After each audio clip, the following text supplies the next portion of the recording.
Fala, gente, que bom que você está aqui. Eu tenho uma palavra de Deus para o seu coração e eu queria muito que você ficasse comigo até o final, até o momento da oração. E antes, se você puder, curte o vídeo, compartilha, manda para todo mundo e não esquece de comentar aquilo que Deus ministrou ao seu coração. Isso é importante, faz o vídeo mais longe, e o nosso desejo não é só que você seja abençoado, mas que milhões e milhões sejam alcançados por essa palavra. Evangelho de Jesus, conforme escreveu João, capítulo 21, versículo de número 9. Logo que desceram para a terra, viram ali brasas, um peixe posto em cima e o pão. Jesus é demais. Que loucura. Porque essa é a cena do final de uma atitude de erro repetida por Pedro. Pedro tinha ido atrás, ido pescar algo que, se perguntasse para Jesus, teria com ele. Eu vou te explicar melhor. Esse texto, eu já devo ter ministrado ele centenas de vezes, mas milhões de vezes. Eu sou apaixonado por isso aqui. Eu amo os evangelhos, eu amo Jesus sobre todas as coisas, mas quando fala de Pedro, eu fico emocionado. Eu gosto de pregar dele. Pedro é uma coisa extraordinária. Pedro, eu amo tanto ele que às vezes não suporto ele. E às vezes não suporto ele porque amo, porque eu me encontro muito na personalidade dele. Pedro tem uma personalidade muito explosiva e não tem como esconder isso. Está gritando. Mas olha, o problema de tudo, ou o cerne do porquê nós estamos aqui, é uma palavra: um erro repetido. Eu não sei como é você, mas já parou para pensar que tem coisas na nossa vida que já deram muito errado e que quando a gente vê, a gente está fazendo de volta e de novo e de novo? Bom, Pedro era um pescador de peixes. Pedro era um pescador de peixes. Você consegue pegar esse tempo? Pedro era um pescador de peixes. Aí a Bíblia vai dizer que Jesus chegou na vida de Pedro. Ponto. Pedro já não é mais aquilo que era. Agora Pedro é aquilo que Jesus está determinando sobre ele. Jesus disse: Pedro, você é um pescador de peixes, mas eu vou te transformar num pescador de almas. Acabou. Sabe o que é isso? Uma palavra. E a palavra é a coisa mais poderosa que existe. Nada é mais poderoso do que uma palavra dele. Nada. Então Pedro não pode mais ser pescador de peixes. Pedro não serve mais para pescar peixes, porque agora Pedro está sendo treinado para ser um pescador de almas. Mas olha que loucura, Pedro voltou a fazer o que ele fazia antes. Pedro voltou a repetir um erro, porque quando Jesus o encontrou, ele já não estava pescando mais nada. Já não estava mais dando certo coisa nenhuma. A Bíblia vai dizer que quando Jesus chegou na vida de Pedro, Pedro está lavando a rede e sem peixe nenhum. Então já não estava dando certo antes, quanto mais agora. Jesus chegou, é uma nova estação. Mas tem gente que não entende o que são novas estações. Tem gente que não entende que quando esse amor nos impacta, a vida muda. Que as coisas antigas não servem mais, que as redes antigas não servem mais, que as embarcações antigas já não nos comportam mais, porque agora é tudo novo. Mas eu vou te dizer o que é isso. Quando o Senhor chega, a nossa vida muda, no sentido de que antes vivíamos por uma necessidade, agora temos um propósito para viver, e o propósito é maior do que nós. Mas tem muita gente que insiste, mesmo que depois que Jesus chegou, viver por necessidade. Então quem vive por necessidade basicamente sempre está vivendo aquilo que está dando certo para alguém, porque o que é certo para ele é o propósito, não a necessidade. Quer ver uma coisa? Quem aqui já foi num pesque pague? Quem já foi? Já foi pescar num pesque pague? Você já viu como que é? O pesque pague é assim, ó. Você chega, você pega uma varinha de pescar, tchuc. É isso aqui. É emocionante. E você está na frente de uma lagoa com muita gente pescando no seu lado. E você está aqui, 5 minutos, 10 minutos. E de repente, quem está lá no outro lado faz assim: pesquei! E aí você está aqui assim, ó.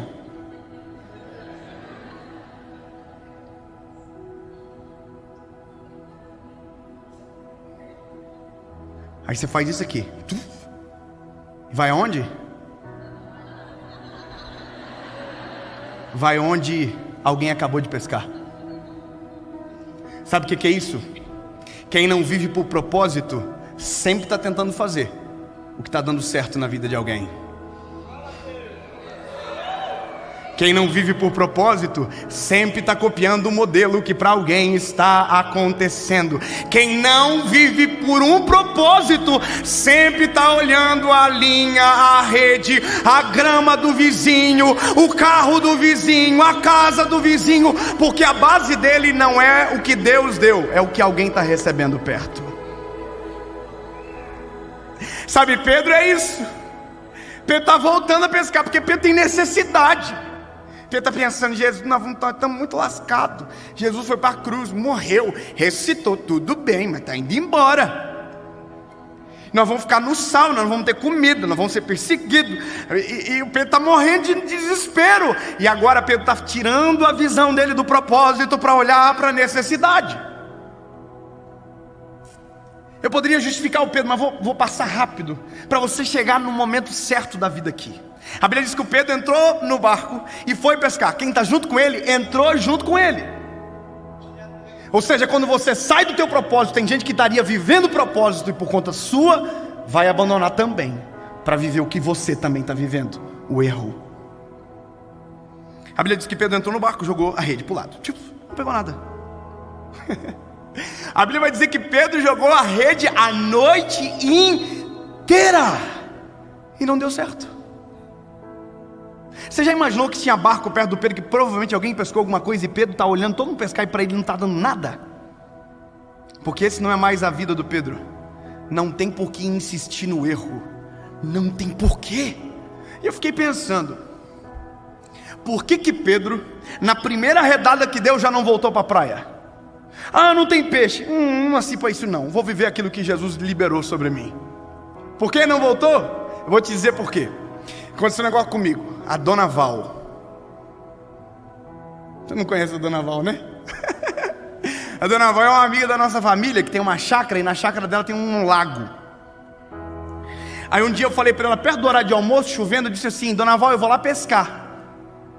Aí a Dona Val falou assim: não vai porque não dá peixe não, tá? Esse horário com chuva, dá não. Falei: eu vou. Irmão, eu fui. Vinha na água, não via um peixe, irmão. Parece que os peixes se combinaram. Nós vamos obedecer a Dona Val. A Dona Val falou que não vai rolar. Nós vamos tirar. Irmão, os peixes iam, mordiam o cantinho da isca e não mordiam o anzol. Eu estava quase pulando na água para morder o peixe. E sabe por que eu não voltava? Por conta da Dona Val. Parece que eu via que a Dona Val andava dentro de casa assim, ó, olhando pela janela para eu no lago. Pescou? Não disse que não ia rolar. Irmão, tem gente que ainda não voltou, que ainda não reconheceu que está errando, porque voltar para a margem é olhar no rosto de quem disse não vai e reconhecer que está errando. Irmão, deixa eu dizer uma coisa para você: é melhor voltar agora e dizer que errou, que não deveria ter ido, que não deveria ter repetido a mesma forma, que deveria ter ouvido a voz de Deus, que deveria estar vivendo o propósito e resolver a vida agora, do que deixar mais um ano, mais uma noite, mais uma temporada, mais uma estação com a vida mal resolvida.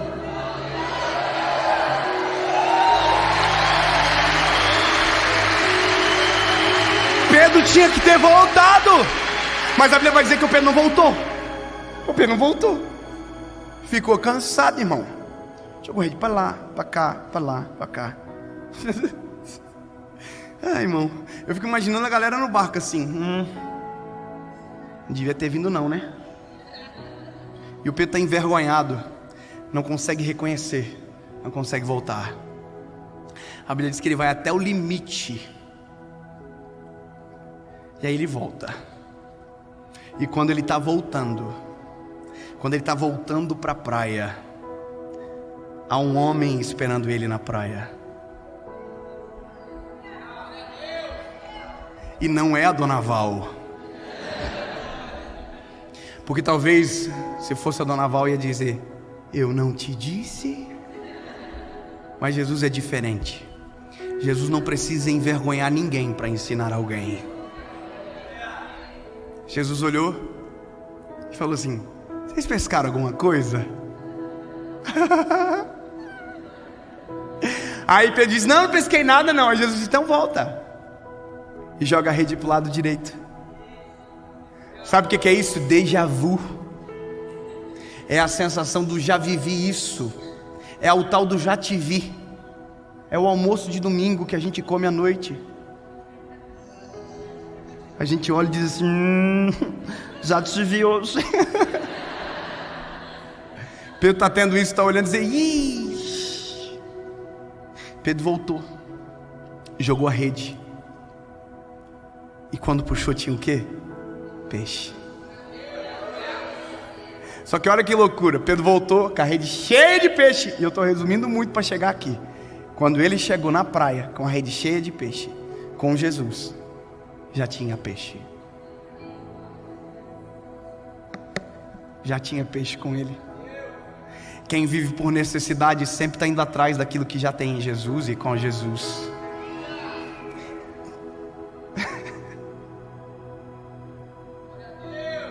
Imagina a frustração do Pedro assim: ah não, tinha peixe com o senhor aí, eu fiquei a noite toda indo atrás de peixe.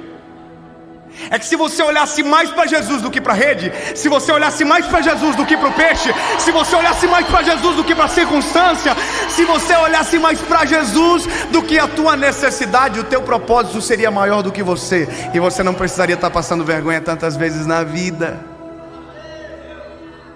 Ô lindo, a gente acabou de viver o carnaval. A gente acabou de viver o carnaval. Tem gente que passou 4, 5 dias, nem sei, indo atrás de algo que, se tivessem perguntado para a pessoa certa, teriam: Jesus.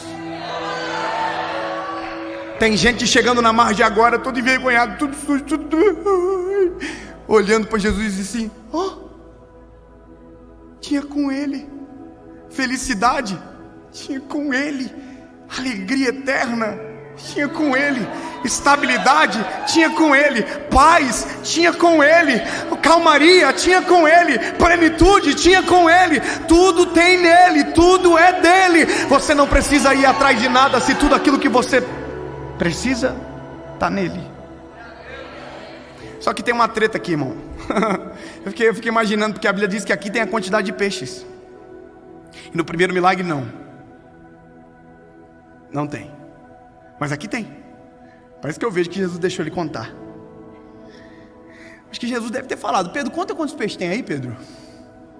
Aí Pedro podia ter dito: não, Jesus, mas eu não quero esses, eu quero esse que está contigo. Não, mas esse que está comigo você só pega depois que você contar o que você foi atrás. E a pior coisa na vida é contar um spoiler que você não precisa.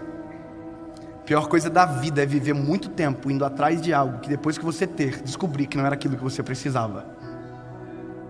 Imagina Pedro contando peixe, revoltado: 1, 2, 3, 4.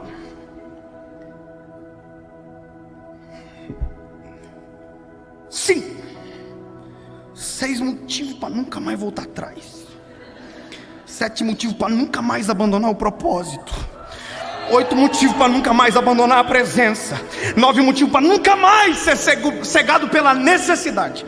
Sabe, 153 motivos para parar de repetir os erros.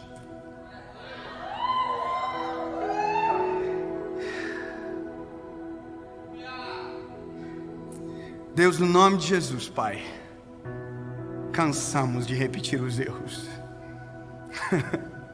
Senhor, nós não queremos viver mais uma vez uma estação fracassada. Nós não queremos passar tempo. Nós não queremos estar distante. Chega, Jesus. Nós estamos voltando para a praia hoje. nós não passaremos mais nenhum segundo jogando a rede aonde o Senhor não mandou. Nós não passaremos mais nenhum segundo indo para onde o Senhor não disse. Senhor, nós não passaremos mais nenhum minuto longe de Ti, porque maior do que a necessidade é o propósito, e Tu és a fonte do nosso propósito. Tu és a nossa razão de viver e existir. Jesus, chega. Nós estamos voltando para a praia. Nós Te amamos. Iremos apacentar as Tuas ovelhas.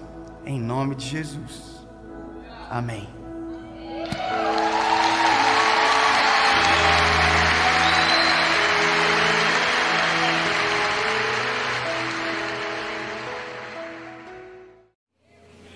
Evangelho de Jesus, conforme escreveu Mateus, capítulo de número 14, verso de número 13, por favor.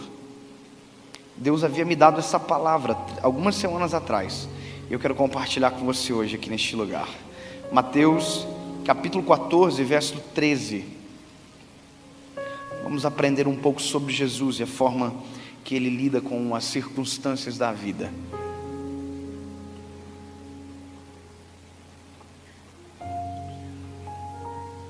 Gostei, legal. Tempo de criar algo novo. Uau, gostei. Mateus capítulo 14, verso 13. Vamos ler.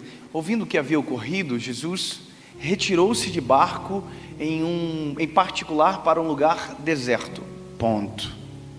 Você entendeu o que é isso? Ponto. Vou ler de novo. Ouvindo o que havia ocorrido, eu vou dizer o que aconteceu. João Batista havia morrido, tinha sido assassinado pelas mãos de Herodes. Ok? Então, quando Jesus, ouvindo o que havia ocorrido, Jesus retirou-se de barco, em particular para um lugar deserto. As multidões, ao ouvirem falar disso, saíram das cidades e o seguiram a pé. Feche os seus olhos. Pai, nós queremos aprender de Ti, sobre Ti, Jesus. Fala conosco neste lugar. Derrama sobre nós da Tua presença, do Teu Espírito Santo, e que possamos compreender, Senhor, a forma correta de lidar com a vida e como a vida é. Jesus, por favor.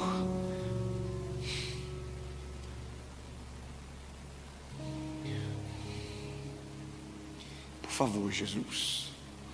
Somente o Senhor pode fazer. Somente o Senhor é capaz, poderoso e autossuficiente. Faz, Senhor. Acalma os nossos corações. Derrama sobre nós o Teu Espírito Santo. Nos traz para perto da Tua presença, Jesus. Nos faz alterar a perspectiva. Sim, Pai, nós precisamos. Em nome de Jesus. Amém. Glória a Deus. Escute. Você entendeu o que a gente acabou de ler? E você consegue fazer uma ligação com o cenário que vocês estão vivendo agora, que nós como nação estamos vivendo? Só que esse texto, ele não precisa ser temporal. Se não tivesse acontecido o que aconteceu alguns dias atrás, ele poderia ser pregado igual. Porque por mais que ele esteja correlacionado com um fato, ele também está correlacionado com a nossa vida. Ele também está associado a uma realidade comum, a nossa realidade, como ser humano. Porque nós precisamos aprender a lidar com a vida, com as crises da nossa história. E ninguém está imune de viver algo ruim, ou um dia mau. Sabe, não existe pessoas liberadas de o dia mau, da chuva, do sol. Todos nós estamos suscetíveis à realidade da vida. Eu não sei se você já ouviu isso, mas quando eu era menino, a minha mãe dizia muito que a vida não é um mar de rosas. Você já ouviu essa frase? E sabe, é verdade. A vida não é um mar de rosas, nem para mim, nem para você, nem para o bispo, nem para o mais crente ou para o mais desviado. A vida é igual para todos. A vida é a vida. Eu amo a Jesus, sou apaixonado por Ele, tenho um ministério, dedico toda a minha história a Ele, mas já sofri um capotamento, perdemos uma gestação agora. Ou seja, amar Jesus não me exime dos reflexos de uma vida. Até porque esse curto espaço de tempo que nós chamamos de vida, é realmente curto quando a gente amplia em detrimento da eternidade. Esse aqui é um tempo, a eternidade logo virá. A questão é que nós, enquanto estamos aqui, se nós não podemos nos livrar da vida, nós precisamos aprender a entender ela, ou a reagir ela de maneira coerente, saudável. O problema é, durante muito tempo, historicamente, nós aprendemos a ignorar as crises, nós aprendemos a ignorar as nossas dores, nós aprendemos a sufocar aquilo que deveria ser tratado, nós tentamos fingir que nada acontecia. Durante muito tempo, e eu falo isso com todo respeito, autoridades espirituais não se curvavam perante a igreja. Você sabe, aquele dia que Deus falou com a igreja, aquela palavra poderosa, os pastores, líderes, não tinham a liberdade de ir para frente, dobrar o joelho e pedir oração, porque foram criados castas, de pessoas que precisavam mais e pessoas que precisavam menos. Então, nós aprendemos a sufocar as coisas. Por exemplo, se eu sou crente, se eu sirvo a Jesus, a ótica de muitos é que eu não posso viver crise. Quando eu sofri um acidente de carro, eu me lembro que quando eu postei o livramento, alguém mandou assim: aonde Deus estava na hora do acidente? Porque as pessoas confundem as coisas. As pessoas não conseguem entender o que é a vida e que maneira nós devemos responder e corresponder a ela. E obviamente, se precisamos de um manual, a Bíblia é o manual perfeito. Cristo é o modelo ideal. E a fala de Jesus e a forma com que ele reage aqui demonstra muito mais sobre a humanidade dele do que sobre a divindade dele. E isso para mim é poderoso e é didático, é pedagógico, porque Jesus está me ensinando: filho, a hora que acontecer, aprenda a reagir. Já parou para pensar que se Jesus quisesse, ele poderia ter ressuscitado João Batista? Já parou para pensar que quem Herodes assassinou, assim como ele fez com Lázaro depois de 4 dias morto, ele poderia fazer com João Batista? Deixa eu refrescar a tua memória. João Batista é amigo de Jesus. João Batista, o primeiro contato que teve com Jesus foi no ventre da mãe dele. Já pensou que loucura? Isabel está grávida de João Batista no 6º mês. Quando Maria chega gerando Jesus, já gestante, quando ela saúda Isabel, a Bíblia diz que o neném que está dentro do ventre dela salta de alegria. Ou seja, ali nasceu um vínculo poderoso e sobrenatural entre João Batista e Jesus. Sabe, João Batista é aquele ministério do nazirelato, aonde ele está recluso no deserto. A ligação dele não é na sinagoga, a ligação dele é no deserto. O ministério dele acontece onde ninguém enxerga. O ministério dele acontece onde ninguém o percebe. A Bíblia diz que Jesus o colocou como Elias de Deus. Aquilo que Elias fez no Velho Testamento, João Batista está fazendo no Novo. João Batista é a voz que clama no deserto. João Batista é a voz que proclamava a chegada de Jesus. Desde o primeiro dia do ministério de João Batista, o que ele fazia foi apresentar Cristo, a chegada, abrir o caminho. E a Bíblia diz que quando Jesus chega às margens do Rio Jordão, aonde João Batista está batizando, quem tem o privilégio de batizar Jesus é João Batista.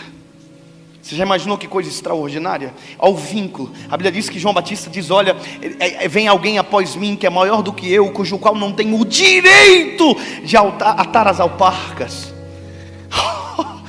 E esse era Jesus. E Jesus chegou e deu o privilégio para ele. Olha o vínculo, olha a amizade profunda, olha que coisa extraordinária acontecendo. E esse amigo de Jesus é assassinado. Esse amigo de Jesus é decapitado. E a notícia chega para Jesus após o sepultamento. Jesus não tem o privilégio de despedir. Então a notícia chega para Jesus, nós temos que pensar o seguinte: a notícia chega para ele e nós temos que entender que Jesus é homem. Jesus é humano, ele tem divindade, mas é humano. E se não fosse humano, não teria jejuado para ir para o deserto. Se não fosse humano, não teria chorado em João 11:35. Se não fosse um homem, não teria suado gotas de sangue. Se não fosse homem, não teria medo na cruz em dizer: Pai, por que me desamparastes? Se não fosse homem, não teria demonstrado humanidade. Se não fosse homem, não teria dito para nós: ei, tem de bom ânimo, porque eu venci o mundo. Ele não está dizendo: eu venci como Deus, eu venci como homem, eu venci a parada toda. Pode olhar para mim que vai dar certo. Pode olhar para mim que vai conseguir. Sabe, o ensinamento dele é como Deus, mas a prática dele nos ensina como homem. Ele venceu. Agora você imagina o conflito de Jesus ao receber uma notícia como essa. O lado divino dele tem poder de ir aonde João Batista está e colar os membros. Mas o lado humano de Jesus precisa nos ensinar a lidar com as crises. Isso aqui eu acho extraordinário, porque a partir de agora começa uma lição totalmente diferente do que a gente ouviu a vida inteira. Deixa eu te contar com todo respeito. Ouvi uma história agora, semana, de alguém que foi traído, sofreu adultério dentro do seu casamento. E quem aconselhara na minha frente essa pessoa. E ela dizia assim: olha, continue pregando, que Deus vai te dar vitória. Continue fazendo, que Deus vai te dar vitória. Não pare. E aí quando a pessoa terminou, eu chamei e falei assim: esse não é o conselho certo. Não é para continuar, é para parar. Como assim? Eu vou morrer? Não. Você está respeitando o tempo. Durante muito tempo, a gente não aprendeu a respeitar a nossa humanidade. A gente começou a internalizar as coisas. Tem gente que vive hoje, que é amargo, que briga no trânsito, e você não sabe, mas aquilo é reflexo de doenças maiores dentro. Gente que não sara as feridas, gente que não permite que as dores sejam sepultadas, que carrega como um sepulcro caiado a dor. Sabe, eu conheço pessoas que choram a morte, que choram as percas, que choram os fracassos, as falências até hoje. Foram anos atrás, mas como continua andando, a única coisa que ele tem tempo para fazer é reclamar, é ser saudosista. Ele não se sara porque não para e não se respeita. Sabe, eu vendo quem estava aconselhando, parecia tão lindo, tão bonito, mas não é a lógica do ser humano. Nós não podemos fingir que nada aconteceu. Nós não podemos passar por cima, porque quando passamos por cima, estamos passando por cima do nosso coração. Nós estamos fingindo. E aí quando você olha para a história, você percebe que nós fizemos isso durante muito tempo com muita coisa. Você acha que porque não se ouvia muito tempo atrás sobre rejeição à lactose, as pessoas não tinham? Você acha porque não se ouvia muito tempo atrás sobre depressão, as pessoas não tinham? Você acha porque não se ouvia muito tempo atrás sobre síndrome do pânico, as pessoas não tinham? Meu lindo, desde que mundo é mundo, síndrome de pânico existe. Desde que mundo é mundo, depressão existe. Desde que mundo é mundo, problema de saúde existe. A questão é, quando se tem um diagnóstico, se tem a notícia. Então hoje se tem um diagnóstico, mas só se tem um diagnóstico porque alguém parou para olhar e dizer: isso aqui tem algo a mais. A gente chamava de demônio depressão, o médico chama de reposição hormonal. Pastor, deixou de ser demônio? Não, a gente começou a ser coerente. Antigamente chegava alguém com depressão, triste, a gente colocava a mão e dizia: demônio da tristeza, nós te repreendemos. Existe emocionais, existe espirituais, existe. Mas eu não posso dizer que tudo é emocional, que tudo é espiritual. Tem que ter equilíbrio. Hoje eu olho para a pessoa e digo: meu lindo, você já procurou um médico? Eu vou orar por você, mas você já foi no médico? Se você fazer uma reposição, às vezes, de dopamina, de serotonina, você pode melhorar. É uma reposição básica, simples. E a pessoa diz: meu Deus, mas eu pensei que era demônio. Pois é, a gente foi criado a esconder nossos problemas atrás de crises espirituais. A gente não se sara quando ignora. A gente não se sara quando se menospreza. Hoje, no mês de outubro, milhões de mulheres estão deixando de morrer em dias seguintes, simplesmente porque estão indo na frente do espelho, colocando a mão, se tocando para ver se não tem algo. Porque prevenção evita de doenças futuras. Tudo que é tratado no começo, tudo que é olhado com respeito no começo, me livra de problemas maiores no futuro. Nossa vida não é uma dor, é um complexo de cenários. Sabe, hoje eu me assusto com tanta gente que anda em estopins. Já viu que uma faísca explode? Eu estava no shopping saindo há 2 semanas atrás, pastora. Eu estava no meu carro aqui, e eu saí do shopping e parei. Aí parei no carro e fui mexer no meu celular para colocar no GPS o endereço que eu precisava ir. Um carro parou atrás e buzinou. Falei, caraca, meu Deus do céu, eu já vou sair. Aí eu olhei e fiz assim, desculpa. Aí a mulher não viu, uma mulher e outra mulher no carona. E aí elas passaram por mim, eu abri o vidro assim, sorrindo e disse, me pede desculpa. A mulher colocou a mão para trás e para fora e pá, você sabe. Eu falei, caramba, eu estou pedindo desculpa. Não provocou absolutamente nada, mas olha como as pessoas estão enfermas. Sabe o que é isso? Isso é o cheiro da lepra. Isso não é a lepra. Isso é o cheiro. Sabe, todos esses sintomas não são as doenças principais. Isso são cheiro de uma doença maior na alma. Esses dias eu estava eu e minha esposa no carro, um carro parado na frente, agora quem buzinou foi eu e minha esposa. O semáforo abriu, o carro não abriu, sabe buzinadinha de aviso? Aquele bebê. Não, saiu 2 caras dentro do carro para vir para cima de mim. Eu estou muito, meu Deus.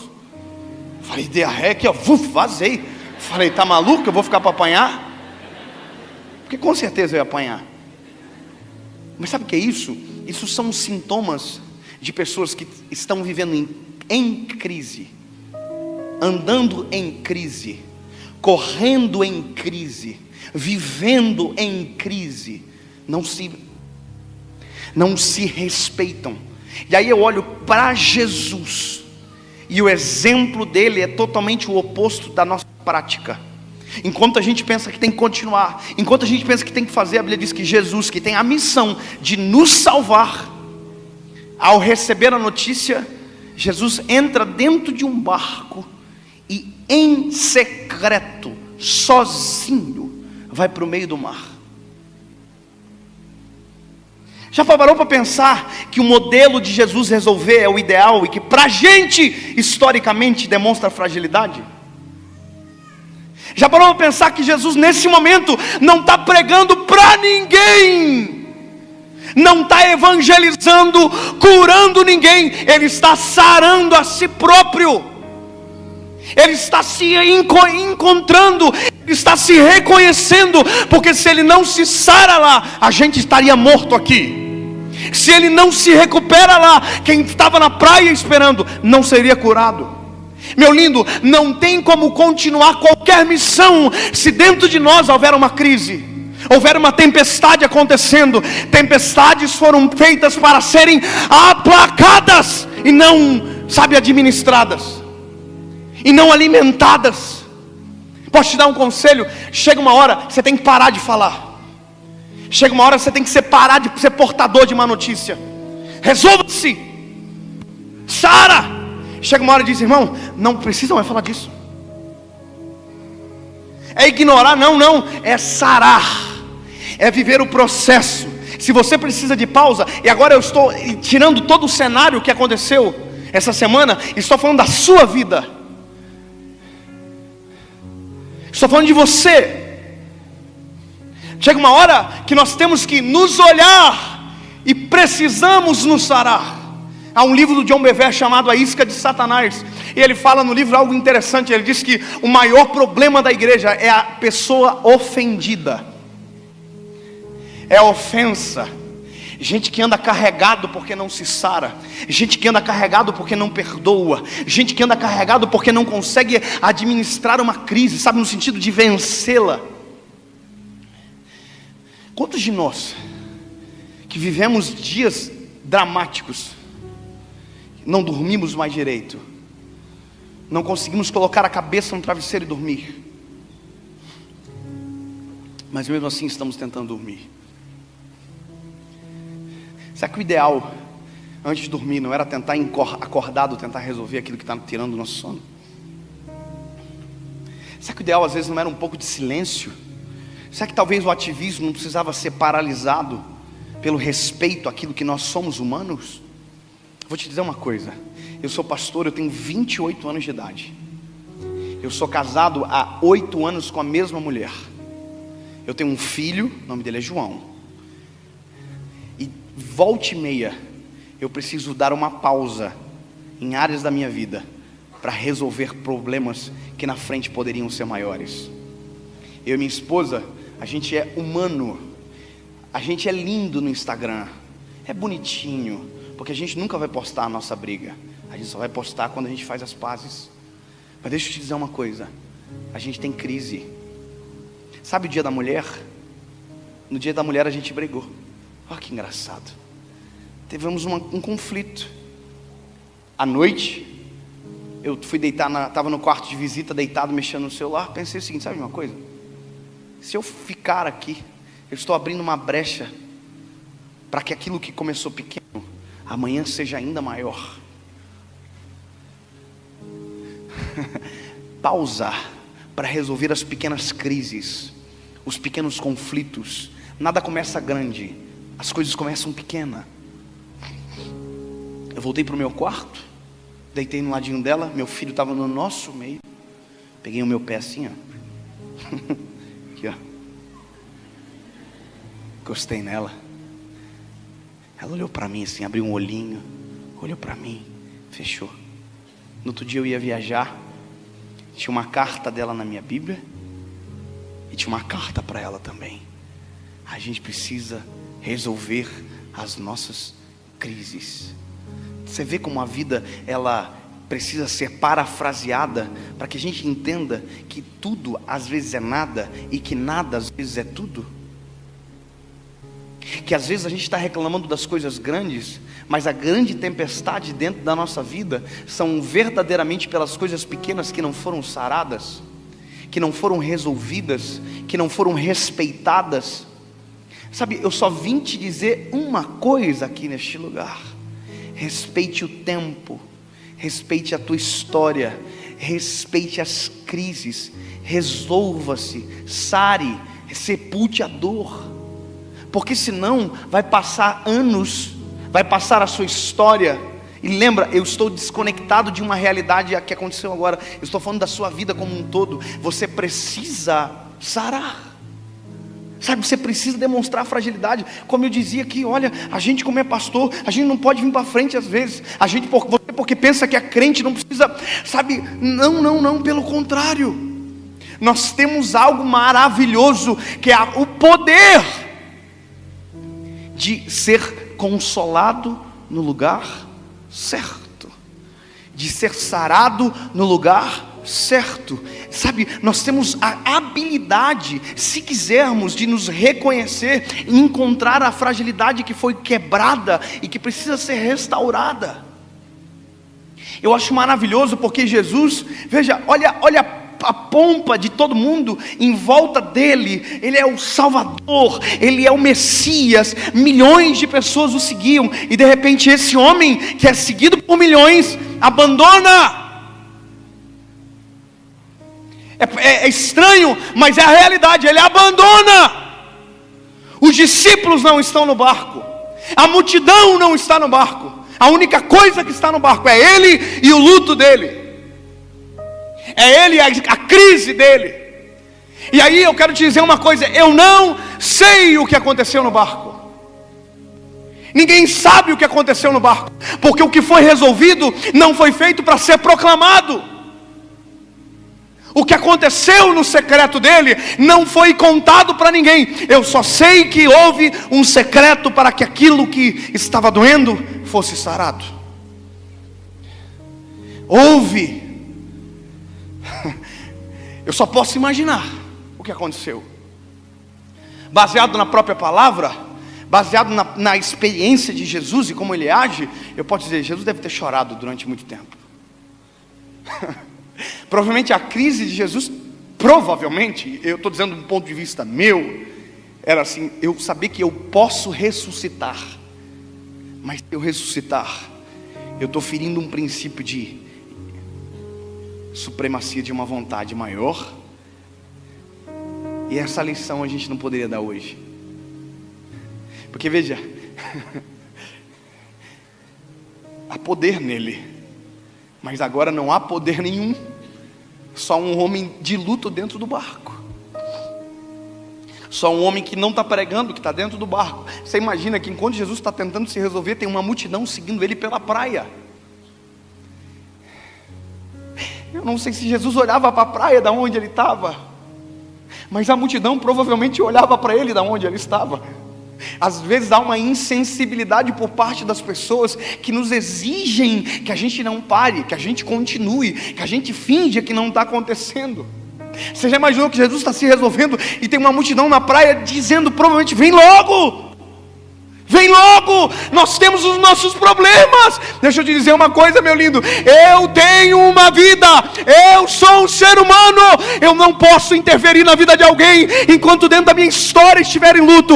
Eu não tenho como sarar alguém enquanto tiver uma ferida aberta dentro de mim. Você tem que aprender, não adianta tentar ser bálsamo para alguém enquanto o bálsamo não atinge você. Não tem como. Eu demorei para aprender isso. Eu demorei para aprender a me identificar. Sabe? Mas quando você olha para isso aqui, isso é libertador.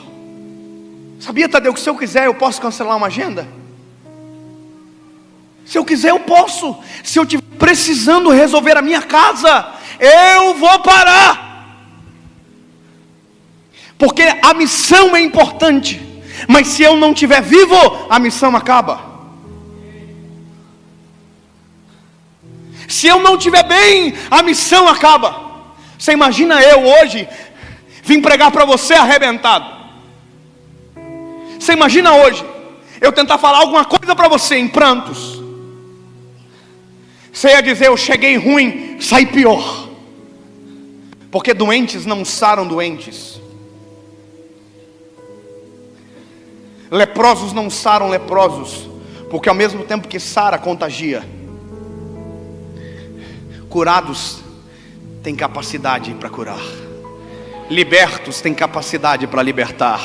Perdoados têm capacidade para perdoar.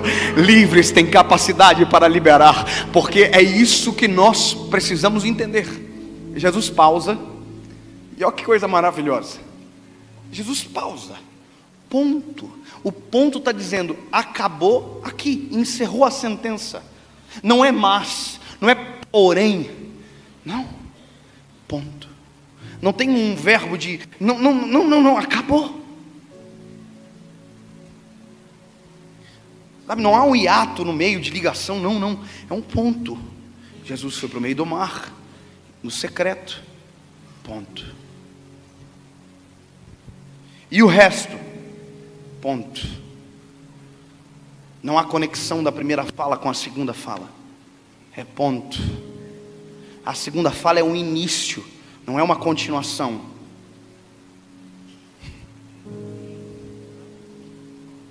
Não é continuando, não, é início. É uma nova sentença, é uma nova frase, uma nova oração, como queira. É novo. Aí só que o novo é fantástico. E acho que esse novo vai inspirar você aqui esta noite. Eu acho não, eu tenho certeza, o novo vai inspirar você. Eu não sei como está o seu coração em relação à sua história, em relação ao caos que aconteceu, em relação à sua vida, em relação à sua trajetória. Mas eu só vim te dizer uma coisa: se você precisa pausar, pausa agora. Para. Se você precisa chorar, tranque a porta do quarto, chora, respeita você. Sabe, se você precisar não falar com ninguém durante 10 dias, não fale com ninguém. Mas esteja acompanhado de quem consola você, de quem transforma você. Sabe, não se isole dele. Se você precisar se isolar de mim, se isole de mim, se isole de alguém, mas dele você não pode se isolar. Mas permita-se sarar. Ponto. Entendeu? Ei, ponto. Quando acabar, acabou. Ponto. Pastor, não dá para apagar da memória. Não dá para apagar da memória, mas dá para passar por ela sem doer. É possível. É um exercício, mas é possível. É possível crer na novidade de Deus. É possível crer na soberania do Senhor. É possível crer que se está curado, acabou. É possível crer que se está sepultado dentro do meu coração, a dor acabou. É possível. E quando acabar, ponto, começa a missão. Começa a viver. Olha para quem está do seu lado e quando acabar, olha para ele, coloca, por favor, diga: quando acabar, se tem algo para acabar, começa a viver. Para de subsistir, para de sobreviver, começa a viver. Perdoa hoje, para ser perdoado amanhã. Começa a se liberar, começa a se perdoar, começa a se sarar, começa a, se libertar da prisão. Ei, Jesus está voltando para a praia. Jesus está voltando para a praia. E está cheio de gente doente na praia. Está cheio de gente machucada na praia. Está cheio de gente ferida. E Ele está voltando para a praia, resolvido, sarado, restaurado, restabelecido. Ele está voltando para a praia, mas está voltando completo, está voltando integral. Ele está.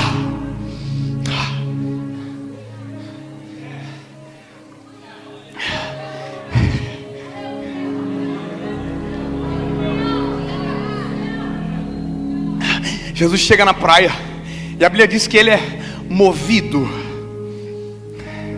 de íntima compaixão. Ele vai fazer pelas pessoas aquilo que Ele não pôde fazer por João Batista. Mas, só para você lembrar, a crise acabou no meio do mar. Ponto.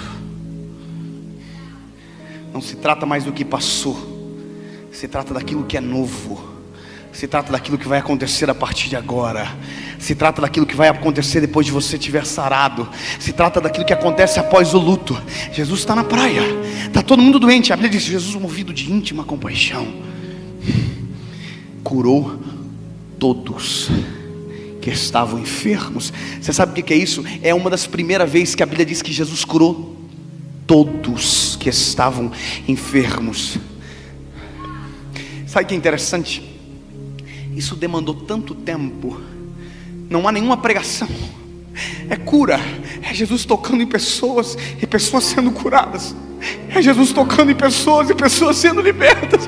Não há um sermão. É só Jesus liberando cura. É só Jesus liberando algo novo. Porque Ele estava livre, Ele estava sarado. Não há uma pregação estranha, extravagante. Não. É Jesus tocando e a cura acontecendo. Jesus tocando e o leproso sendo sarado. Jesus tocando e o paralítico andando. Jesus tocando e o cego vendo. Jesus tocando e o surdo ouvindo. Jesus estava fazendo. E a Bíblia vai dizer que chegou uma hora que a noite caiu. E aí Jesus foi interpelado por um discípulo dizendo: despede a multidão, para que eles vão e no caminho entre nas cidades e possam se alimentar. Aí Jesus diz: não, estou bem resolvido. Eu estou sarado. Eu tenho tempo. Eu não vou mandar ninguém embora com fome. Só passa fome quem anda com gente mal sarado, que não está curado. Não, comigo vai ser alimentado. Busca o que tem.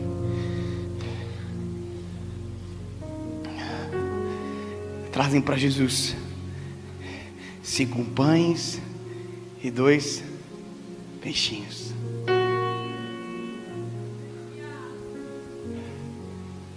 Oh, aleluia, Tu és santo.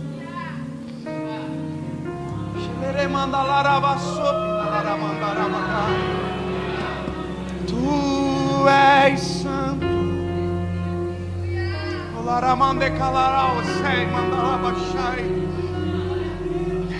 Quem estava curado agora seria alimentado. Oh, aleluia! Há uma canção que diz: quem poderia imaginar que o menino iria ajudar a alimentar uma multidão? Você já ouviu essa canção? O que ninguém sabia é que quem estava alimentando naquele momento é alguém que tinha sido reestabelecido há pouco tempo atrás. Jesus é o autor do milagre, mas porque antes viveu um processo individual de restauração.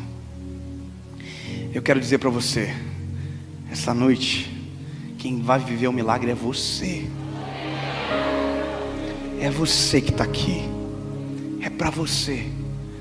Às vezes a gente vem para o culto e diz: ai, como eu queria que o fulano estivesse aqui. Ei, Deus trouxe você. É para você. É para a sua história. É para a tua vida. É para você. Oh, Jesus.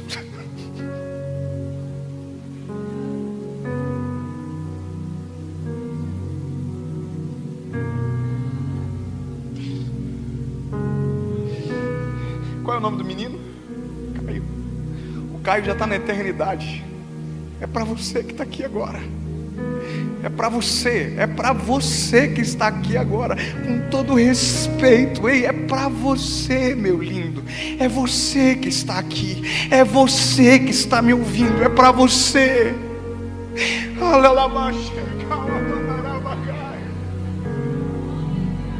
É tempo de sarar o teu coração. Eu vou fazer uma pergunta só. Se você precisa resolver o seu coração, se há crises dentro de você que tem te atormentado, que tem impedido você de continuar a viver, de começar a viver, aonde você estiver, sai do seu lugar e vem para frente. Eu quero orar por você agora. Vem.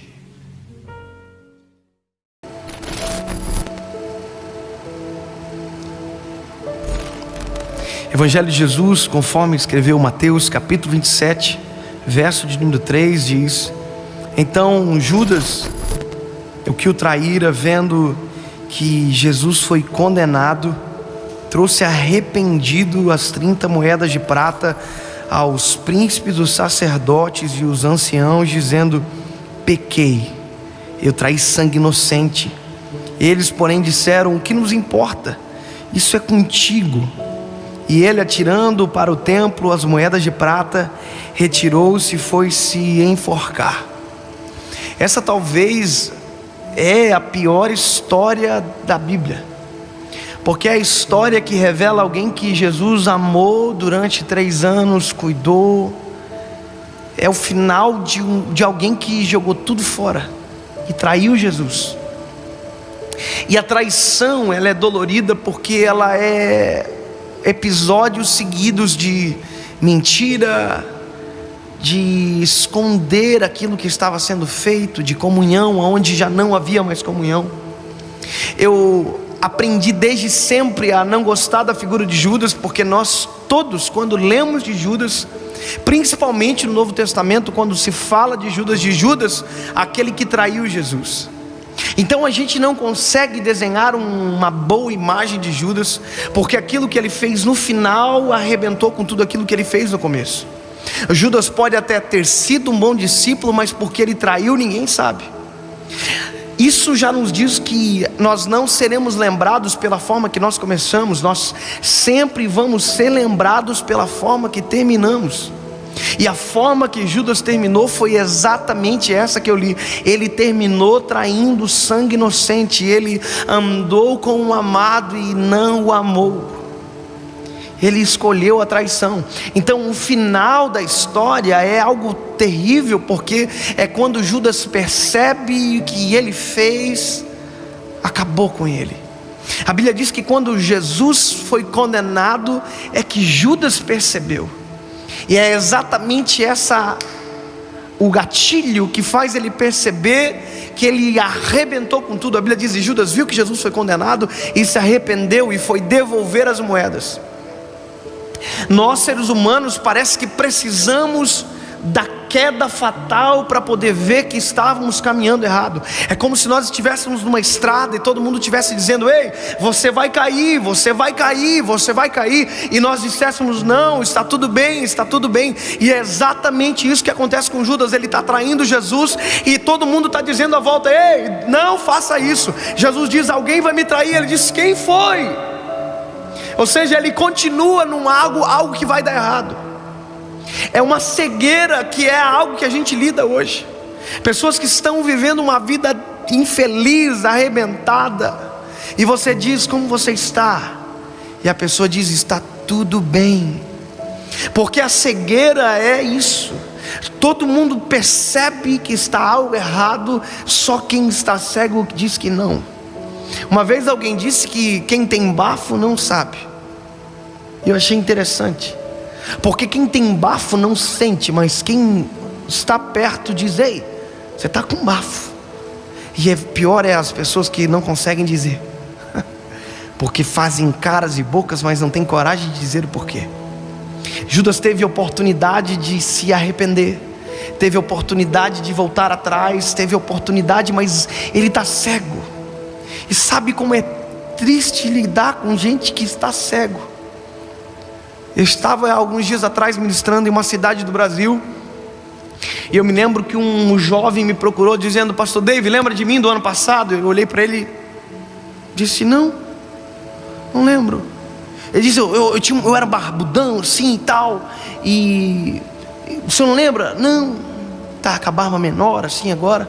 Eu falei: mas por quê? Ele falou: no ano passado, quando o senhor esteve aqui, eu estava com câncer de 27 centímetros no meu abdômen, e isso era domingo, e segunda-feira eu ia fazer a cirurgia para retirar o tumor e começar a quimioterapia.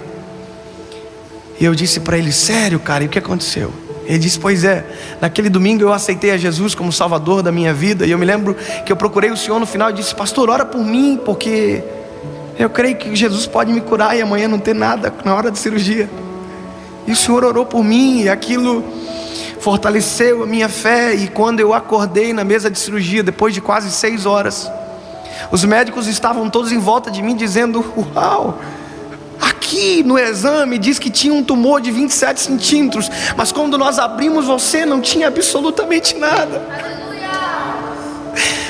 E os médicos disseram para ele: olha, nós tiramos a tua apêndice para justificar a anestesia, a abertura, porque nós tínhamos que fazer alguma coisa, mas você não tem câncer. Quando ele me disse isso, eu comecei a chorar e glorificar a Deus, porque nós servimos um Deus que ainda faz milagres extraordinários. E quando eu ouvi isso dele, eu abracei ele, chorei com ele. E eu estou descendo do púlpito, uma mãe me procura e diz: pastor, há uma menina que é amiga da minha filha que veio hoje, e ela está com o câncer. Como ela me disse isso, eu disse: o quê? Eu estou com uma fé gigantesca, eu vou orar por ela e ela vai ser curada, chama ela.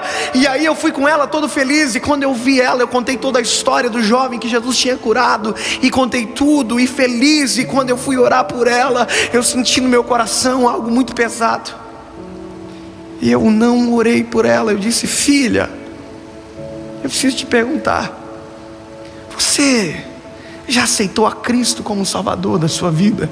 Você já reconheceu a Cristo como Salvador da sua vida? E ela disse para mim: não. E eu disse: então essa é a oportunidade que você tem. E convidei e falei todo o plano de salvação. E quando eu disse para ela: você quer? Ela olhou para mim e disse: não. Eu fiquei impotente, porque era uma menina com câncer, ouvindo de alguém que Jesus tinha curado do câncer, vendo alguém que Jesus tinha sido curado E eu disse tudo isso para ela, e mesmo assim ela olhou para mim e disse: eu não quero esse Deus que cura as pessoas do câncer, eu prefiro o câncer, mas eu quero continuar fazendo o que eu estou fazendo. Ela disse para mim: pastor, eu não estou disposta a abrir mão das festas, eu não estou disposta a abrir mão dos meus amigos, eu não estou disposta. Eu me lembro que eu fechei os olhos e disse: Senhor, que a tua misericórdia alcance essa menina, que a tua vontade seja soberana em nome de Jesus. E aquilo arrebentou o meu coração, porque a nossa racionalidade nos faz pensar o que vem após um câncer, que não é curado. Isso não é algo de desejo que eu vou dizer, isso é lógica.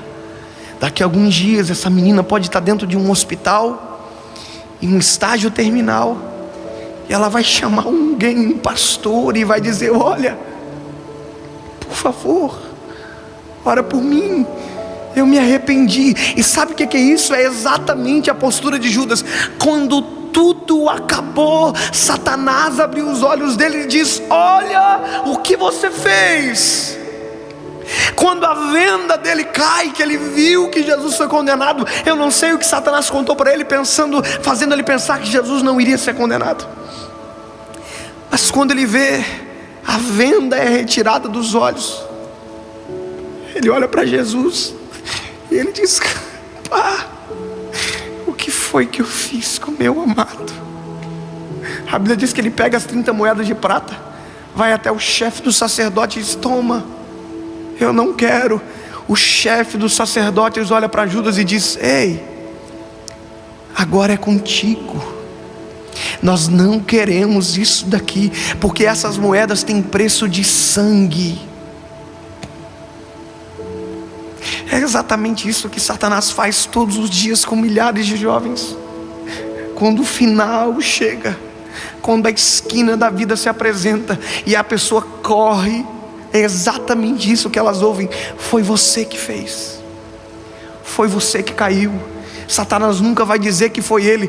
Judas nunca descobriu, mas Mateus capítulo 27, verso 3, ou algo parecido que não me vem à memória, mas diz em um texto: Satanás entrou em Judas. Ou seja, tudo aquilo foi algo guiado, arquitetado por Satanás, e aconteceu dentro de uma cegueira, de uma brecha aberta. O final da história é que Judas pega as 30 moedas de prata que ele recebeu para levar os soldados no Getsêmani, no ambiente de intimidade de Jesus. Ele invadiu com uma multidão de soldados. Ele beijou Jesus no rosto, e quando Jesus viu ele, Jesus diz para ele: amigo, o que você veio fazer aqui? E Judas beija ele. A Bíblia diz que no beijo de Judas é um beijo de amor, no original é um beijo de amor. Isso significa que traição não oculta o amor, apenas divide ele. Quando Judas beija Jesus, ele ainda ama Jesus, mas outra parte dele já não ama mais. Judas devolve as moedas, ninguém quer, ele joga e sai para se suicidar. Quando Deus colocou essa palavra no meu coração, eu fiquei com muito tempo no meu coração, pensando que eu não queria pregar sobre isso, porque o final da mensagem é um suicídio. E eu fiquei pensando, se eu pudesse encontrar Judas naquele momento que ele sai arrependido, que ele joga as moedas, se livra de tudo aquilo que prendia ele, eu queria ter encontrado ele nesse momento, esse aqui. Eu encontrar ele, é loucura, mas é isso mesmo, imaginação. Eu ia encontrar ele, eu ia dizer: Judas, calma. Ele ia dizer: não, eu destruí a minha vida, eu estou indo me suicidar, eu acabei com tudo. Eu ia dizer: não, calma. E ele ia relutar dizendo: mas o filho do homem vai morrer porque eu traí. Eu disse: vai, mas calma. E ele ia se irritar, talvez ia dizer: por que calma? E eu ia dizer: porque se você esperar 3 dias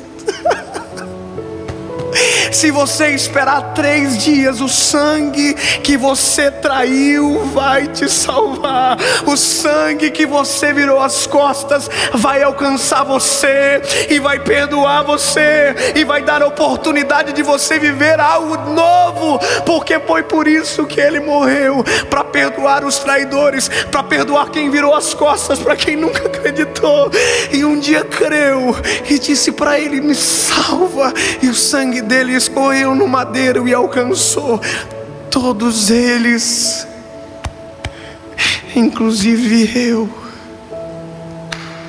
Ele ressuscitou E o terceiro dia deu chance para os traidores.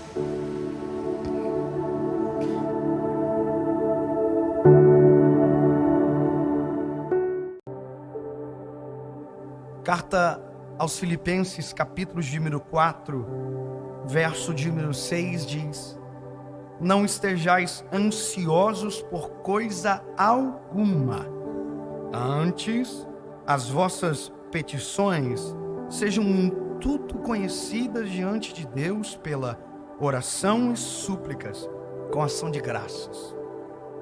E a paz de Deus, que excede todo entendimento, guardará o seu coração e os vossos sentimentos em Cristo Jesus.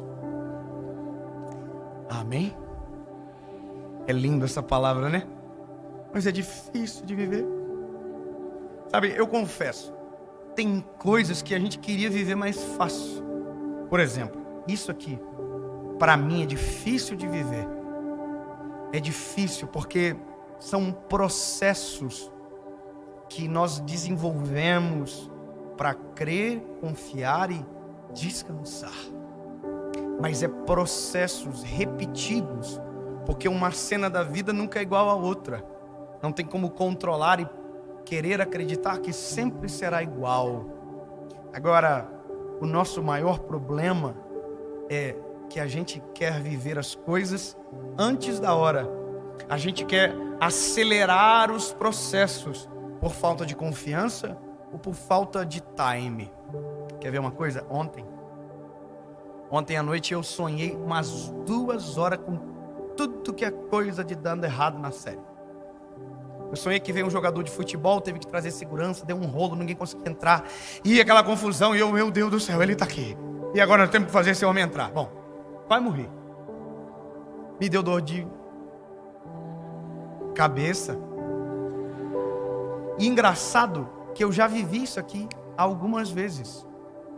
Mas como é novo, sempre é um frio na barriga. Mas veja, não tinha como eu dizer ontem como seria hoje. Só me restava uma coisa: confiar, descansar. E esse é o maior desafio da gente: descansar. Eu vi uma história esses dias que me fez refletir muito sobre aquilo que nós vamos conversar agora. Um homem de família, um pai de família, próximo da sua aposentadoria, disse para a família: olha, o papai está se aposentando, e com a aposentadoria, quando sair, papai vai comprar um Jeep conversível para nós. E a família: que top! Aí a mulher disse: então, quando nós comprarmos o Jeep, a gente vai para o shopping final de semana e vai ser extraordinário. A gente passeando de capota aberta. Yes, que legal! E todo mundo celebrando. E o menino dizia: aí eu vou sentar no banco e vou buzinar o Jeep. Bi, bi, bi, bi, bi, bi. Aí o pai pegou e paf, tinha um tapa na cara do menino. O menino começou a chorar e disse: o que foi, papai? E ele disse: não estraga a buzina do Jeep.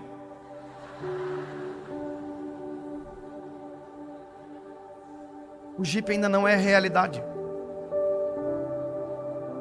A aposentadoria ainda não saiu. E o menino já apanhou por conta da tal da buzina do Jeep.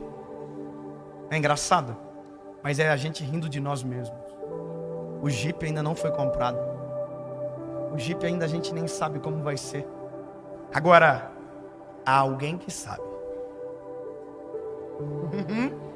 Há alguém que sabe exatamente o que vai acontecer amanhã, depois de amanhã, do amanhã, mês que vem, ano que vem.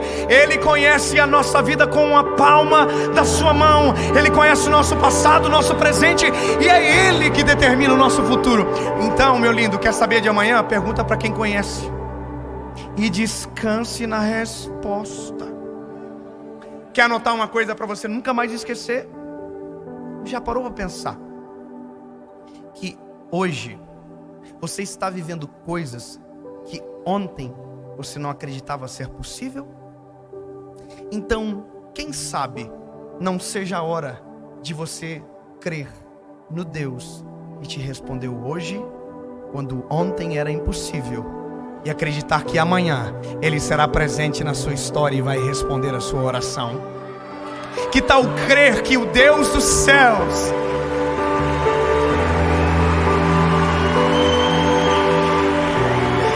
tal crer que o Deus que trouxe até você até aqui, Ele trouxe você, levará você para os próximos passos da sua história, levará você para as próximas fases da sua vida. Então, bebê, ei, descansa, relaxa. Ei, eu gosto de uma coisa nesse texto, porque a Bíblia diz: ei, não fica ansioso por coisa nenhuma. Não fica ansioso pela série que ainda não foi gravada. É para mim essa. Não fica ansioso pelo namorado que ainda não chegou. Não fica ansioso pela esposa que ainda não chegou. Não fique ansioso pelo filho que ainda não nasceu. Não fica ansioso pela porta de emprego que ainda não se abriu. Não fique ansioso por aquilo que ainda é plano e que não é ainda a sua realidade. Mas que se Deus planejou para você, relax, confia, descansa, deixa no Senhor. Salmos 37. Confia no Senhor, descansa nele, que tudo ele fará. Você quer mais? Não fica ansioso, antes ore, deixa que o Senhor conheça as suas preocupações. Diga para ele: Jesus, eu estou preocupado com isso, eu estou preocupado com aquilo.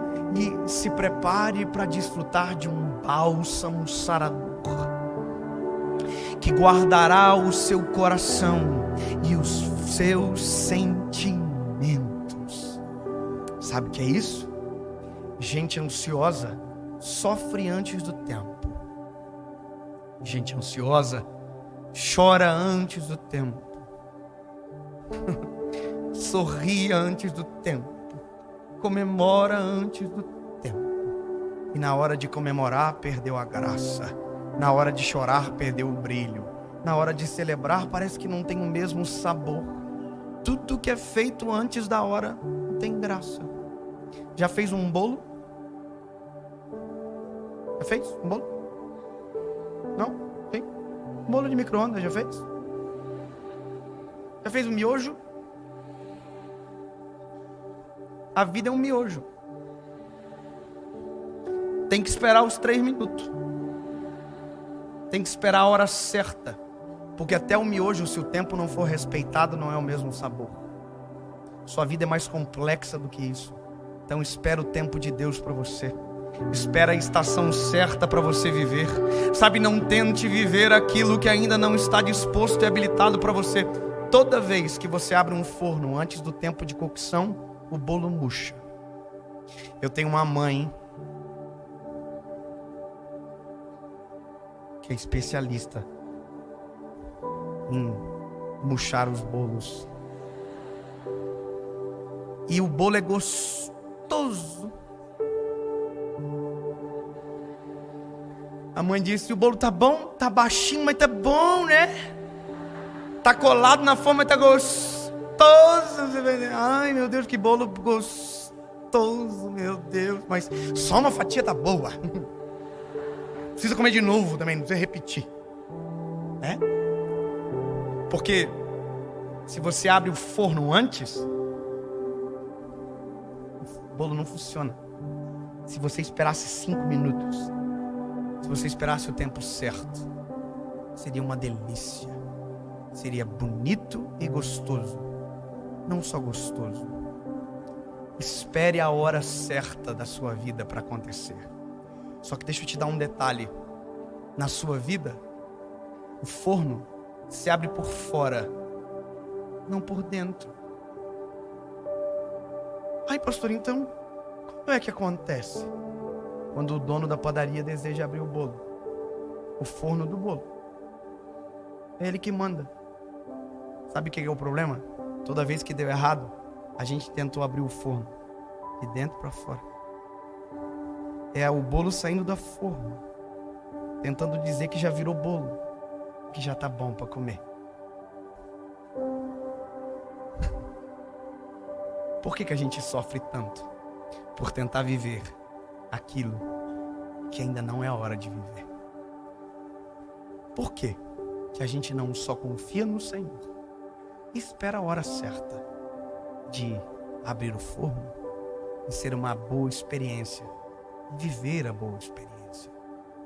Ontem eu estava preocupado.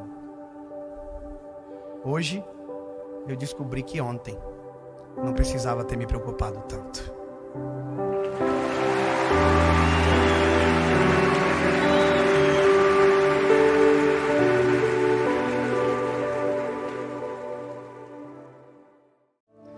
Fala, meu lindo, minha linda, não seja precipitado, ou o preço de ser precipitado.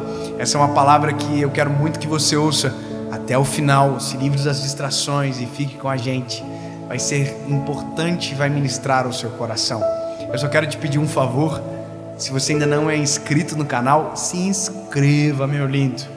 O nosso sonho é que em breve seremos 10 milhões de pessoas aqui nesse canal, para a glória do Senhor Jesus. Quanto mais gente, mais pessoas abençoadas pela palavra, e esse é o nosso desejo. Então, se você não é inscrito, se inscreva, ative o sininho. Se você for abençoado por essa palavra, não esquece, já curte agora e manda para todo mundo. Comenta, essas coisas todas que vocês sabem, tá bom?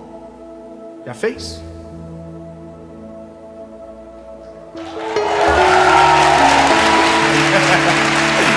Vambora!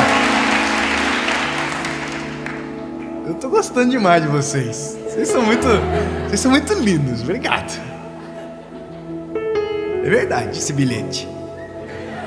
Êxodo, capítulo de número 15, versículo de número 22, diz o seguinte, olha: assim, Moisés trouxe Israel do Mar Vermelho. Lembra? Eles estavam lá. Lembra? O Mar Vermelho abriu, eles passaram. Vocês estavam comigo?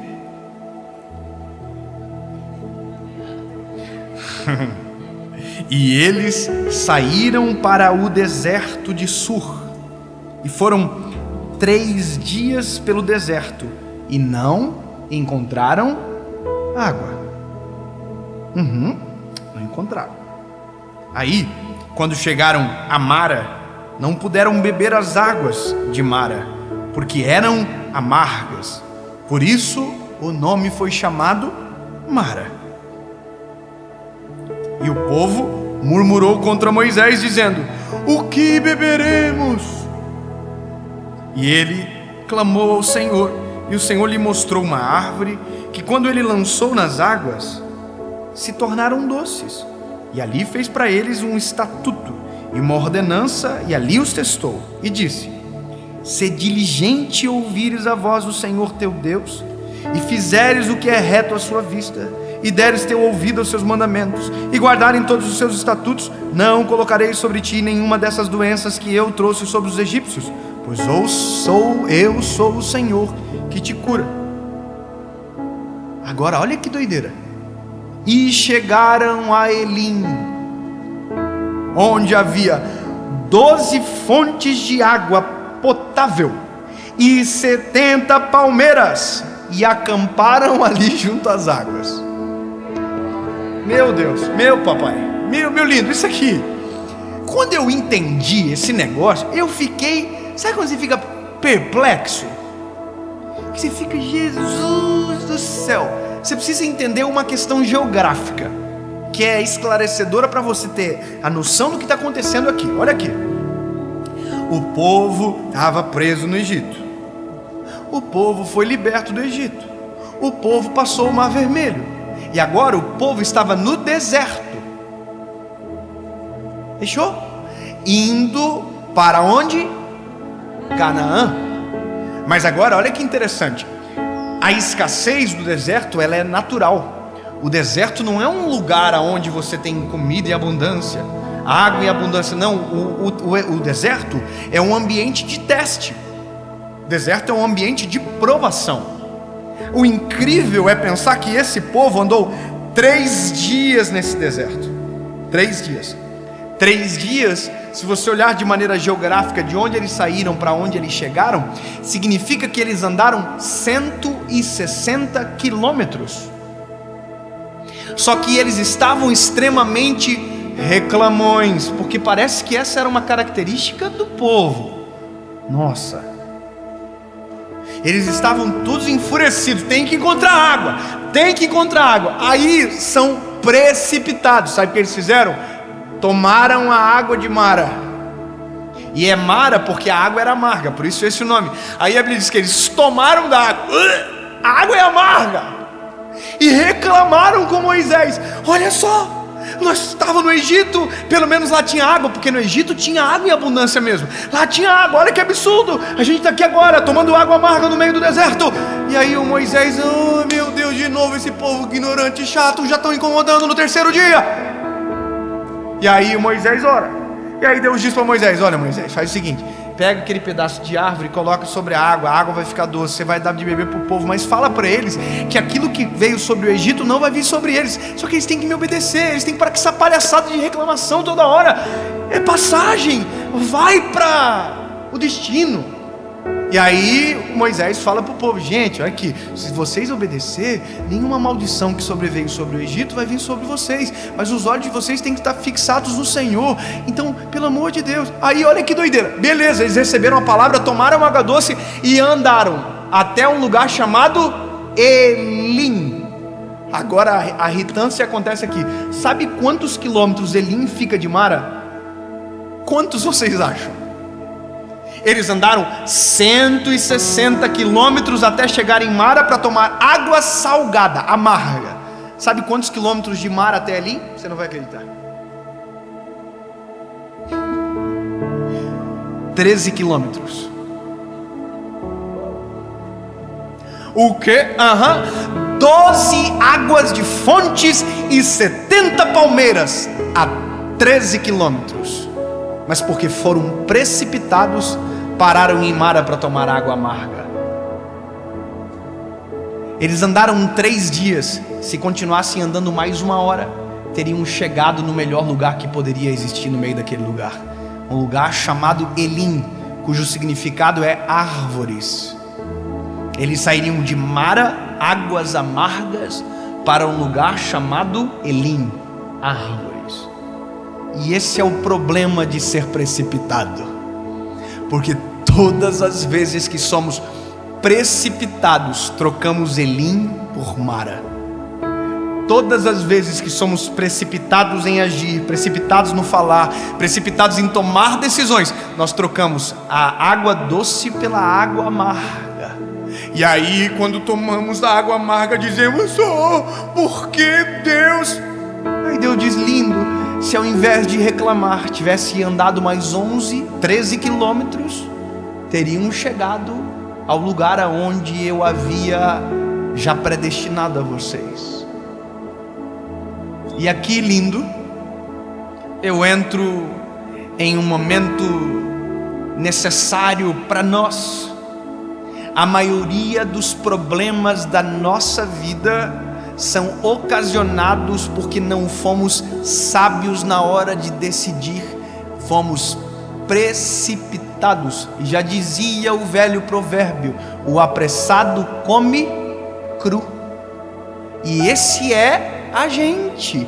Se esperássemos, se orássemos antes de decidir, se continuássemos caminhando mais um pouquinho, não estaríamos colhendo o que estamos colhendo. E às vezes a colheita está exatamente atrelado à nossa precipitação. Precipitação.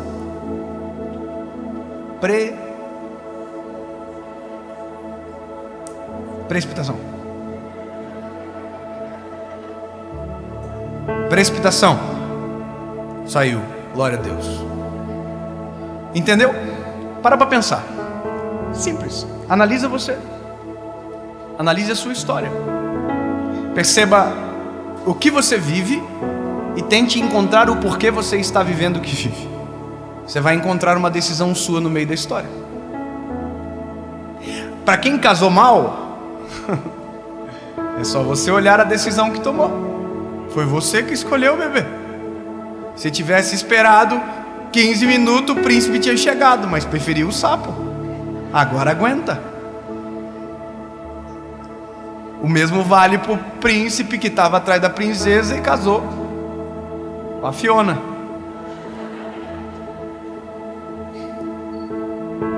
Na vida tudo é assim.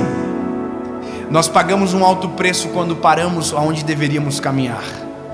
A vida nós pagamos um alto preço quando ao invés de decidir nós deveríamos calar. Todas as vezes que nos precipitamos passamos vergonha. Isso é comum, isso é natural. Só que isso parece que não nos ensina. Sabe, a Bíblia tem um provérbio que eu acho maravilhoso. A Bíblia diz o seguinte: até o tolo, quando fica em silêncio, passa por sábio. E a gente que pensa que é sábio e não cala a boca vive pagando o papel de tolo. Então, meu lindo, há uma verdade embutida no texto que, é claro, precisava um pouquinho de uma informação de quilômetros, que se você que caminhou 3 dias caminhasse só mais 1 hora, chegaria no destino. E o que fez você parar foi o quê? Precipitar. Precipitar é fazer antes da hora, é mexer antes da hora. Então, eu quero que você olhe para a Bíblia, olhe para você e encontre razões para não repetir. Olhe para a família e encontre razões para não se precipitar em áreas que alguém já se precipitou e tomou decisões equivocadas e perdeu muita coisa da vida. Quer ver uma coisa absurda? A Bíblia tem histórias de pessoas que se precipitaram e colhem consequências às suas gerações até hoje. A Bíblia havia prometido um filho para Sara e Abraão. Quem lembra dessa história? O nome do filho é Isaac, o filho da velhice, o sorriso, a alegria. Só que olha que interessante, Deus prometeu, a Bíblia diz que Deus está indo para Sodoma e Gomorra para destruir os 2 seres, mas o Senhor estão na frente da casa de Abraão e dizem para Abraão, Sara que está dentro da tenda ri, porque diz, puxa, a gente é muito velho, isso não vai acontecer. Só que tem uma palavra, a palavra é, eu vou dar um filho. Pronto. Agora, olha que loucura, Abraão quer o filho, Sara quer o filho. O que precisa fazer? Esperar. Eles não esperam. Sara pede para que uma das suas servas, chamada Agar, se deite com Abraão. E deste encontro precipitado nasce um filho chamado Ismael. Ismael é os árabes, os povos árabes, é a descendência. Isaac é o povo judeu, porque Deus cumpriu a promessa, só que agora Abraão já colheria do fruto de ser precipitado, porque agora já tem uma outra semente, de um lado Ismael, de outro lado Isaac. Sabe o que aconteceu? Uma guerra que dura até hoje. Olha que loucura, o fato de Abraão e Sara ter sido precipitados gerou uma guerra que ao longo da história não se acabou. A guerra do povo árabe com o povo judeu é uma guerra de irmãos, mas fruto de um homem precipitado. Nós chamamos de pai da fé, mas entenda que toda ação tem uma reação. E quando somos precipitados, a reação da ação nunca será boa. Todas as vezes que falamos fora de hora, erramos. Todas as vezes que tomamos uma decisão que eu não deveria tomar, erramos. Porque o preço de ser precipitado é colher a vergonha de não esperar o tempo certo para agir. Se eu puder te dar um conselho, antes de tomar qualquer decisão, antes de fazer qualquer coisa que seja importante e que tenha o poder de mudar o seu destino, o curso da sua história, 15 minutos, pare para pensar e pergunte para o Senhor se esta é a vontade dele. Se você fazer este exercício, simples exercício e esperar a resposta, a sua vida muda de maneira drástica, porque ao invés de você ser preceptado, você vai viver de maneira premeditada, porque tudo Deus já planejou. E se você quiser acessar aquilo que é a vontade dele, você precisa perguntar. Não haja sem uma resposta, mesmo que ela pareça óbvia. Eu preciso te contar algo e que mexeu comigo. Nós estamos gerando uma associação evangelística. Talvez seja o primeiro vídeo que eu falo sobre isso. Nós temos experimentado no país aonde vamos um grande número de pessoas que se convertem ao Evangelho, que se entregam a Jesus, que dizem: eu quero viver Cristo, e estão sendo transformados pela decisão. Só que entendemos que por eu ser um evangelista, eu não consigo fazer o pós, e nem devo, porque eu sou um evangelista. Mas a associação, ela nasce com um objetivo: ajudar aqueles que estão tomando essas decisões. Então nós geramos a associação está gerando como se fosse um pré-discipulado, que vai ajudar essas pessoas que tomaram a decisão a permanecer no caminho e se encontrarem em Jesus, porque na verdade é isso que importa. No fim é tudo sobre as vidas e é tudo sobre Cristo, não tem a ver com a gente. Então isso é a associação já está gerando. A gente tem planos audaciosos. Todo mundo que aceitar Jesus ganhar uma Bíblia de presente, é o nosso sonho. A gente está fazendo, está trabalhando, está acontecendo. Agora olha que interessante, há dias atrás eu estava atrás de um lugar para alugar ou adquirir, comprar para a associação. E agora olha que tentador, eu recebo uma ligação de uma pessoa muito próspera e de um amigo que perguntou para mim: David, como está a associação? Eu falei: está tudo bem, está acontecendo, tudo está pronto, tudo aprovado, Deus tem abençoado, a equipe é maravilhosa, está lindo. Ele falou: você já tem um lugar? Eu falei: eu estou atrás desse lugar. Ele me disse: encontre o lugar que eu vou dar o prédio para vocês. Eu disse exatamente igual você: glória a Deus! E eu encontrei um prédio, 3 milhões de reais. Liguei para ele e falei: irmão, é 3 milhões de reais o prédio. Ele falou: pode comprar. Eu disse igual a você: glória a Deus. A única coisa que eu não fiz foi perguntar para o Senhor. O fato de ter condições não significa que essa é a melhor decisão para se tomar. O fato de ter alguém que dê não é isso. Não pode ser isso. Esse é o problema. Quem se move pelo óbvio vive de maneira precipitada. Não é óbvio que vai acontecer. Não é óbvio. Se você quer viver o sobrenatural, nunca será óbvio, sempre será surpreendente, sempre vai ser diferente do aquilo que você criou como expectativa. Permita Deus surpreender você, pelo amor de Jesus. Eu vou dizer de novo porque eu amei falar isso.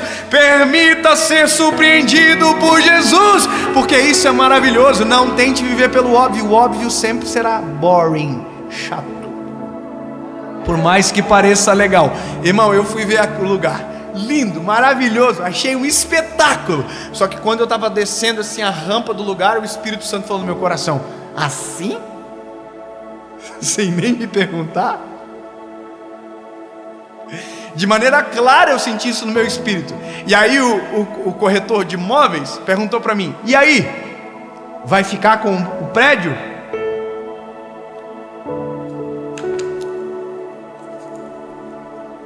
Coçando, dinheirinho para pingar na conta já. Top, vamos para lá, vamos, tá ganhado. Aí eu: não sei, cara. Como assim não sabe? Aí eu falei isso aqui: eu preciso que Deus fale comigo. Eu vou fazer uma oração e eu vou pedir uma resposta. Se Deus não me responder em 24 horas, eu não vou comprar. O corretor ficou assim: como assim? Eu dependo de Deus então? Imagina o tanto que esse corretor não deve ter orado, irmão. Fala com ele, Jesus. Fala com ele. Ai, Jesus. Só que de um outro lado, atravessei a rua na frente do lugar, dobrei os meus joelhos. Eu sou meio doido, irmão, eu não estou nem aí para ninguém. O que eu vou falar? Eu quero orar, preciso falar com Jesus. Dobrei o joelhinho na calçada, no meio da rua. Não no meio da rua, na calçada, senão seria atropelado. E eu falei isso aqui: Jesus, temos o dinheiro, temos o lugar, agora só falta a tua resposta. Em 24 horas, Senhor, se o Senhor não me der um sinal, uma resposta, eu não vou comprar. Amém. Falei para minha equipe, falei para o corretor e fui embora. Passou 12 horas, nada. Passou 24 horas e nada. Deus não falou. Você acha que eu comprei? Não, porque Deus não falou nada. Omissão não é resposta, ou silêncio, perdão, não é resposta, porque Deus não é omisso. Silêncio não é resposta. Silêncio é a inércia. Permaneça na inércia. O corretor me ligou: e aí? Deus falou contigo? Como que eu falo para o corretor que Deus não falou comigo? Aí eu falei para ele exatamente isso aqui: não, Deus não falou. E se eu melhorar a condição? Aí que mora o segredo. Não tem mais a ver com o recurso, agora tem a ver com a resposta. Não tem mais a ver com o óbvio, tem a ver com o sobrenatural de Deus. Porque o meu sonho era aquele prédiozinho de 3 milhões. Vai saber o que Deus tem para frente para não ter falado nada.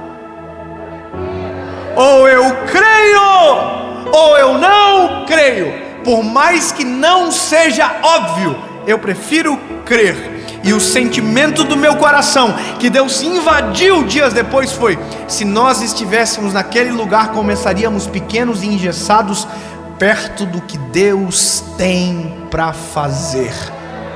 Ponto.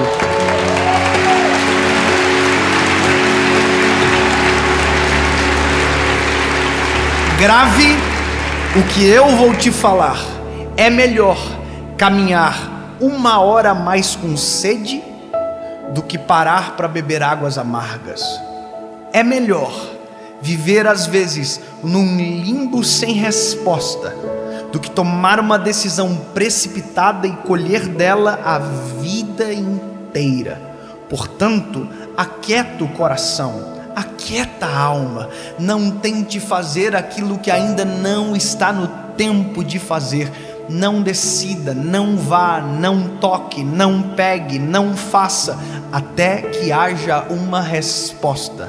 Porque ser precipitado custa muito caro. Todas as vezes que um forno se abre antes da hora, a obra não é perfeita. Então, espere o tempo, mesmo que isso te faça ficar com um pouquinho de sede por mais algumas horas.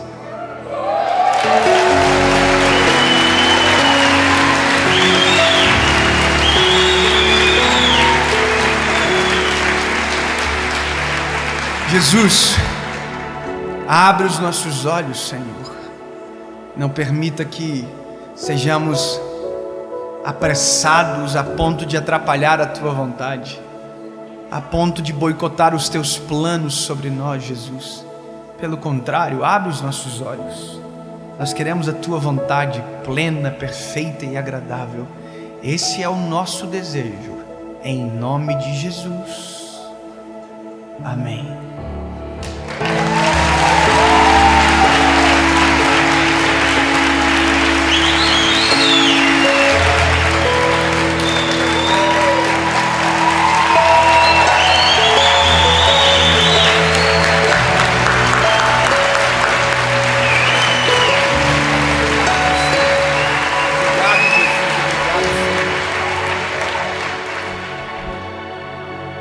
Que Deus abençoe vocês e que de verdade uma nova estação nasça sobre você, a sua casa e a sua família, em nome de Jesus. Amém.